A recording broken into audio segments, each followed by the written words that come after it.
కాంగ్రెస్ ప్రభుత్వం పరిధి దాటి అప్పులు చేస్తుందన్నారు బీజేఎల్పీ నేత ఏలేటి మహేశ్వర్ రెడ్డి. సంవత్సరంలో 1,27,000 కోట్ల అప్పు చేశారన్నారు.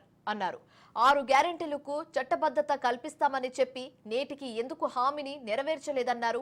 6 గ్యారెంటీల అమలులో ప్రభుత్వం విఫలమైందన్నారు మహేశ్వర్ రెడ్డి.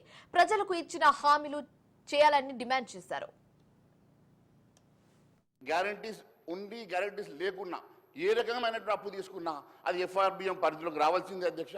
ఈ రకంగా రాష్ట్రంలో విపరీతమైనటువంటి అప్పులు చేసేసి ఈ రాష్ట్రాన్ని ఇంకా దివాళా తీసేటువంటి పద్ధతిలో ఈ రాష్ట్ర ప్రభుత్వం నడుస్తుంది. మరి ఇన్ని అప్పులు చేసి కూడా పప్పుకూడు తినేటువంటి దుస్థితి రావడం మరి ఎందుకంటే అధ్యక్ష ఇదే నిండు సభలో గౌరవ ముఖ్యమంత్రి గారు ఇదే రోజు అధ్యక్ష డిసెంబర్ 17 ఈ రోజుకి కరెక్ట్ సంవత్సరం అయింది అధ్యక్ష.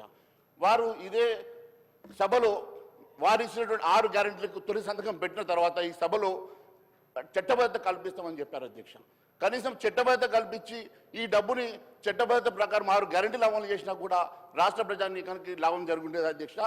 ఏ రకమైనటువంటి మరి 6 గ్యారెంటీల స్కీమ్స్ కానివ్వండి లేకుంటే ప్రజలకు ఇచ్చినటువంటి హామీలు కానివ్వండి ఏవి కూడా ఇంప్లిమెంట్ చేయకుండా ఈ రకంగా లక్షల కోట్ల రూపాయలు అప్పు చేసేసి ఈరోజు ఈ రాష్ట్ర ప్రభుత్వం దివాళా దిశగా నడవడం